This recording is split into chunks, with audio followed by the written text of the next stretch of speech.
साहेब जी, मेरे सभी भाइयों बहनों बेटा बेटी माता पिता को भक्त भक्ति की सत साहेब। तो आज हम सुनेंगे संत रामपाल जी महाराज की अमृतवाणी में अमृत सत्संग।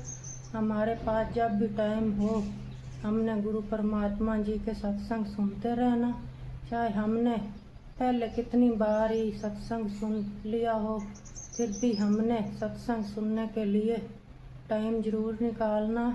तो सुनते हैं सभी भाई बहन बेटा बेटी माता पिता मिलजुल करके सत्संग संत रामपाल जी महाराज की सत साहेब जी। पिंड भरवा दो। जब सारा कुछ करवा कर थक जाते हैं, कुछ राहत नहीं मिलती, फिर लास्ट में कहते हैं ये तुम्हारे प्रारब्ध के अंदर लिखा हुआ संस्कार है, ये तो भोगने से ही कटेगा। भक्ति करते रहो।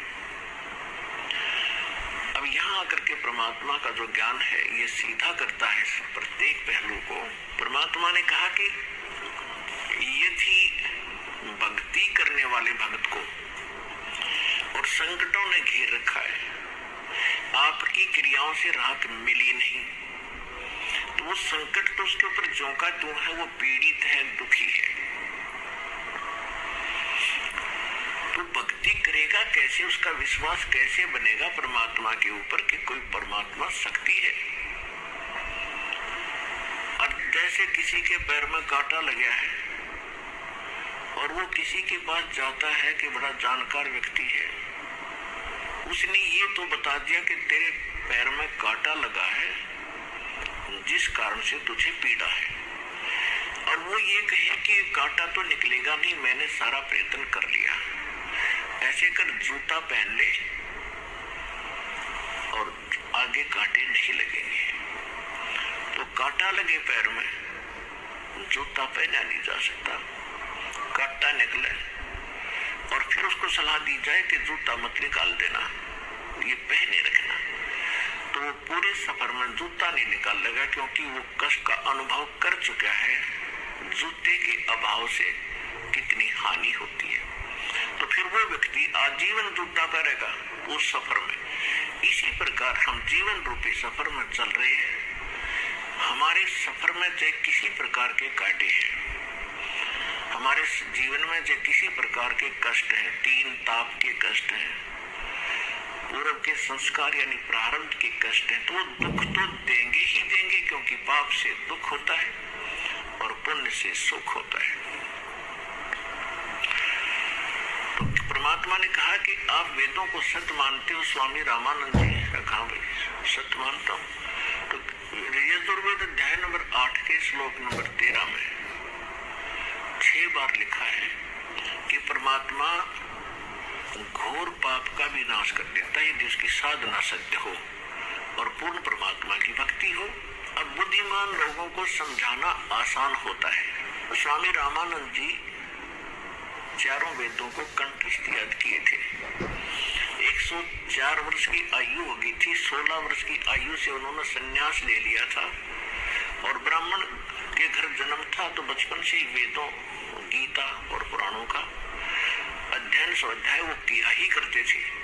उनको कंठस्थ याद था कि यजुर्वेद अध्याय नंबर 8 के मंत्र नंबर 13 में ऐसा ही लिखा है। तो ऐसे गर्दन हिला रहे थे स्वामी जी। तो फिर परमात्मा से उन्होंने पूछा कि जो साधनाएं हम बताते हैं इनसे कोई राहत हो नहीं रही, और वेद कुछ और कहते हैं, हमारा अनुभव उन पर खरा नहीं है, इसका कारण क्या है? तो परमात्मा ने कहा आपका इष्ट देव कौन है? परमेश्वर कबीर जी ने पूछा कि आपका पूज्य देव कौन है? स्वामी जी ने कहा कि मेरा पूज्य देव भगवान विष्णु है, और इनके समांतर हम भगवान शंकर और गणेश, दुर्गा आदि को भी आदर से और पूज्य ही मानते हैं। लेकिन मैं वैष्णव साधु हूँ, वैष्णव पंथ से जुड़ा हूँ, मेरा इष्ट विष्णु जी है। विष्णु जी सतगुण है। परमात्मा ने पूछा, कहा सतगुण कहो और चाहे विष्णु जी कहो, एक ही है, ठीक है। तो परमात्मा ने कहा आप विष्णु जी, ब्रह्मा जी, शिव जी को क्या मानते हो? स्वामी जी ने कहा कि ब्रह्मा जी की जन्म मृत्यु होता है, इनकी आयु 100 वर्ष की है, ये फिर पुनः जन्म ले लेते हैं, तुरंत उसी रूप में आ जाते हैं, जैसा उनको अज्ञान पढ़ा रखा था, सुन रखा था। लेकिन भगवान शंकर और भगवान विष्णु ये अजरो अमर है, और भगवान विष्णु ही 3 लीला करता है। रजोगुण युक्त होकर ये सृष्टि रचते हैं, सतोगुण युक्त होकर के ये पालन करते हैं, और तमोगुण युक्त होकर के ये संहार कर देते हैं। ये स्वयं ही सब कार्य करते हैं। ये अजरो अमर है, अविनाशी है। अब परमेश्वर 5 वर्ष के और महात्मा जी 104 वर्ष के। परमात्मा कहते हैं, देवी भागवत 3रा स्कंद, उसमें आप पढ़ कर देखिएगा। अब वर्तमान के अंदर तो दास आपको बताएगा, सचित्र मोटा टाइप, गीता प्रेस गोरखपुर से प्रकाशित, पृष्ठ 123 के ऊपर लिखा है।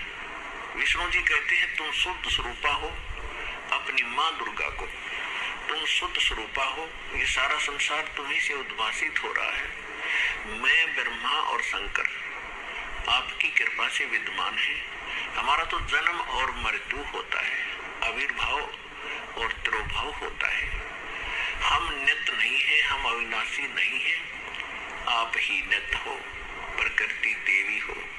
फिर भगवान शंकर कहते हैं कि भगवान विष्णु के बाद उत्पन्न होने वाले ब्रह्मा जी भी तो आपके ही पुत्र हैं, तो फिर मैं भी तो आपका ही बेटा हुआ।